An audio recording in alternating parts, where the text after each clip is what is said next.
Old Smokey from Texas is one of the oldest and most famous names in outdoor smokers. The Old Smokey Electric Smoker, also known as the Ready Smoke, makes the food smoking process almost too easy. It has a sealed lid to keep in the juices, so there's no need to add any water to keep the meat moist and flavorful. Another great feature is the flat top, which seals tightly during cooking to keep the smoke and flavor inside and reduces cooking time. 2 cooking racks and adjustable heat control allow a wide variety of cooking times and styles. It's great for ribs, roasts, turkeys, briskets, fish, and vegetables. This product is of a simple design, assembles in minutes, and comes with everything you need right in the shipping box. You can't go wrong with an Old Smokey Electric Smoker. Hey everybody, Thanksgiving's coming up, so I thought I'd throw up a quick video about smoking a turkey in my Old Smokey Electric Smoker. I have a frozen butterball turkey here that has been thawing out in my refrigerator for about the past 4 or 5 days. This one I picked up from Walmart. It was about the cheapest I could find. It was $1.13 a pound for this particular style. And the smaller turkeys I'm finding at the store are priced higher than the really huge ones. And that's a problem because the Old Smokey, you've got a size limitation. The diameter of your Old Smokey Electric is only 15 inches. And I don't want my turkey touching the sides of the smoker. I don't think it'll cook very well. Plus I don't want to get the creosote from the smoke that rub off on the turkey itself. So, but this one's a practice turkey, so it's relatively small. You can get a bigger bird than 12¼ pounds. I think the last time I did one, it was closer to 16 or so. You can experiment and measure it and figure out how big of a turkey you can get in there. But this one's just a practice. Last time I did a turkey in the Old Smokey Electric, it was about 6 years ago, and it didn't come out very well. As you can see in the pictures here, I'm going to put in the video. I went to a lot of trouble. I brined it following the Alton Brown Good Eats recipe, and you have to start working on it several days in advance because you got to cook the brine, and then you got to let it cool overnight, and then you got to brine it overnight, and all kinds of stuff in the cavity and seasonings, and I took real careful control of the temperature, and at the end of the day it looked like this. And it's just not a pretty bird. And even the website from Old Smokey, where they show you the recipe of their turkey, they tell you this is normal. The skin pulls back and it's not a presentation bird. In the Old Smokey Electric, you're not going to get that real mahogany looking pretty color of a smoked turkey that you see online and that you can get in kind of an offset stick burning smoker, or maybe even a pellet smoker or something like that. But it still tasted okay. The breasts were not as juicy as I would have preferred them, so this time I'm going to do something a little different. This is a little experiment I'm going to try. I'm not going to do a liquid brine. I am going to do a dry brine, which is essentially just a salt and a little bit of baking powder on the outside of the bird in the refrigerator overnight. And I'm going to put a link to an article in the comments here, in the description.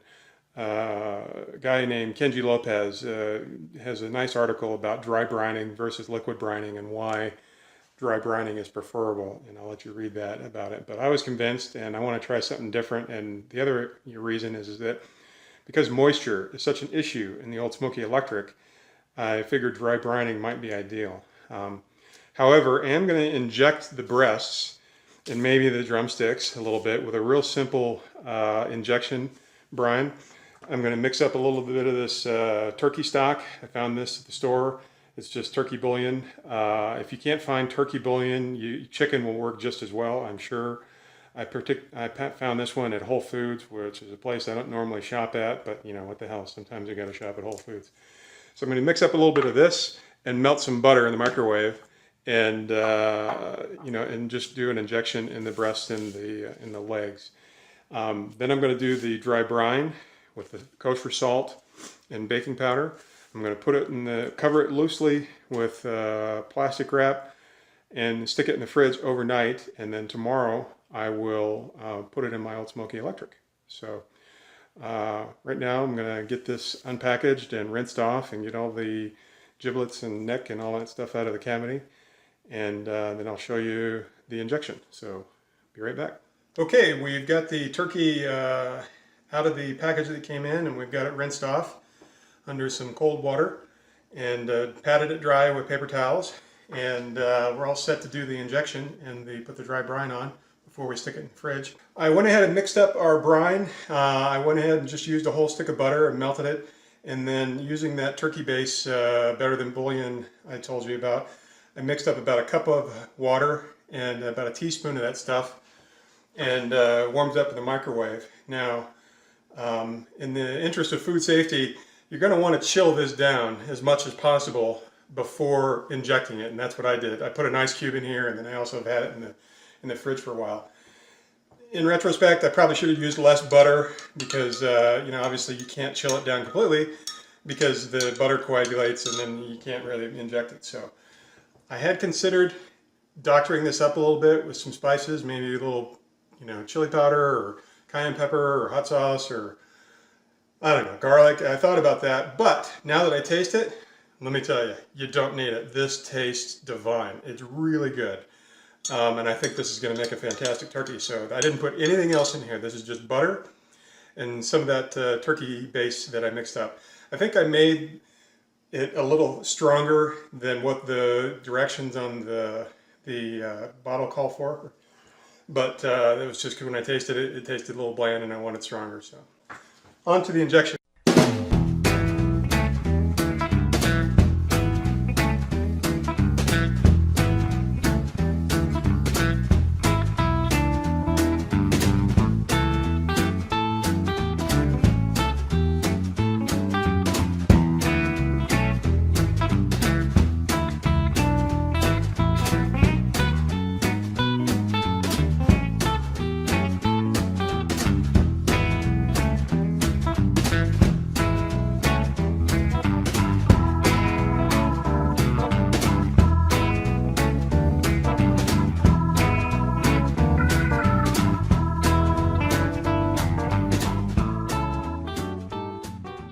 Okay, so now we're going to apply the dry brine to the turkey. The recipe I used was 3 tablespoons of kosher salt to 1 tablespoon of baking powder. I made half of what Kenji Lopez wrote in his article because I thought it would be too much, and I ended up using all of what I made. So if you're going to cook a larger turkey, you might consider making the full amount. The idea is just to liberally cover all the sides of the bird as evenly as possible, as well as the inside, making sure to get all around the legs and wings. I didn't worry too much about getting the mixture on too thick, as you can see, and the turkey still turned out great. Sorry I slid out of the camera frame here and lost track of my position while trying to do this. Would have been easier with 2 people. So now I'm going to throw it into the refrigerator overnight, and I left it uncovered. I ended up not covering it in plastic wrap like I said I was going to earlier so that the skin would get as dry as possible. Kenji says you can leave it in the refrigerator for up to 3 days. Okay, it's the next day and we're ready to put the turkey on the Old Smokey Electric. It's been dry brining in the refrigerator overnight, and I went ahead and removed the wishbone before cooking out of the neck cavity here. Since this is an experiment, I sprayed half of the bird with canola oil. I left the other side dry, so we'll see, you know, this side no oil, this side with oil. We'll see how it works. So we're ready to throw it out in the smoker and we'll meet you outside. Okay, these are the chips we're going to use today. I'm going to smoke the turkey with a little bit of hickory chips. As usual, I do not soak my wood chips. This is a little pile I got there, and I got a little pile in the corner and then some scattered around. No water in the drip pan. Got it on high initially. I'm going to watch the temperature and see how it goes. I think that I'll try and cook it around 300 today. Temperature outside is about 50 degrees, so I'm going to have to kind of adjust things, but I'm thinking about after 30 or 45 minutes that I will drop the temperature dial down here to somewhere between medium and high and play around with it. But got my temperature probe out here. Currently inside the bird is 45 degrees. So see you in a few hours and we'll see how it turns out. Okay, we're all done. I got the turkey inside, and you ready for the big reveal? Success! Came out great. Or at least it looks good. Ended up cooking it for about 2 hours and 45 minutes, and I had to keep testing the temperature with my handheld temperature probe because the one that I had stuck in, it got to 165, really fast, and I knew it wasn't done. So depending on where I poked in the thermometer, I got different readings. So I just kind of kept testing it every half hour or so, and finally it came out like this. So skin looks good. Nice color. I'm very pleased and very surprised, actually. And I think the difference between the way I did it the first time and what we see now is due to the dry brining versus the wet brining. So the skin is, a little rubbery, and just to further my experiment here, I am going to stick it in the hot oven here at about 475 for a few minutes just to see if I can't crisp it up just a little bit. But even if I don't do that, I still think this would be good. And I'm not going to cut the breast before I put it in the oven really quick. But yeah, I'm well pleased with how that turned out. So hang on, and I'll stick it in the oven really fast, and I'll come back and show you what it looks like. Okay, we're back and taking it out of the oven. I had it in the oven for about 5-6 minutes at 475. I actually even turned on the broiler for a couple of minutes, and I'm not sure if that was worth it. Did brown up the skin just a little bit more, but I've let it rest for about 30 minutes, and I'm ready to carve it now. So before I do that, I wanted to show you, remember we sprayed one side with oil and left one side dry. This was the side with the oil, and you can see the skin starting to pull away, and that really became more prevalent when I put it in the oven. So you can see down here on the leg or on the thigh above the wing a little bit, it started to pull away. So I'm glad I tried that, because it tells me a good lesson that it's the oil, particularly within the Old Smokey, oil on the skin causes the skin to pull apart for whatever reason. So I will, from this time on, I will always do dry, because not only did it get browner, but it stayed intact. And I think, a lot of people like to eat the skin, but it's still, it's a little bit crisp because I put it in the oven here. And, I think maybe a better solution next time might be to, after I take it out of the smoker and let it rest, to take the skin off and just put it on a cookie sheet and crisp it up just on its own without warming up the turkey itself. But I'm very pleased with how this looks and how it held together. I think the dry brine was key to the success. So let's go ahead and take the breast off and see if I can do this on camera in one shot, and see what the moisture level looks like inside. I'm going to take the whole breast off.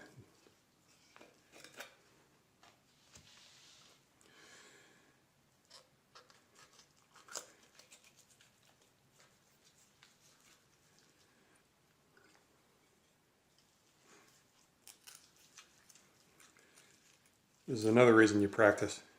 Should have watched a video on how to carve a turkey before doing this.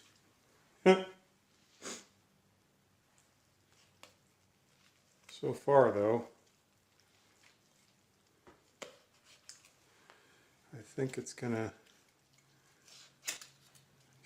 come out all right. All right. Move this around a little bit here so I can get a better position to cut. Now, moment of truth. Is there any juice in the breast?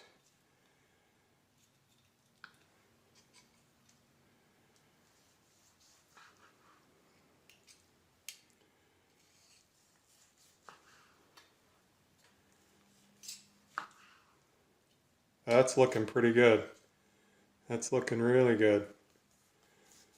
I cooked the turkey until the dark meat was getting around 175. I might have even overcooked it a little bit, but even so, that's looking okay. You can see it's glistening there a little bit. Let me taste a little piece here and see how it did. Oh, fantastic. Wow! Very happy with that. Very, very happy with that.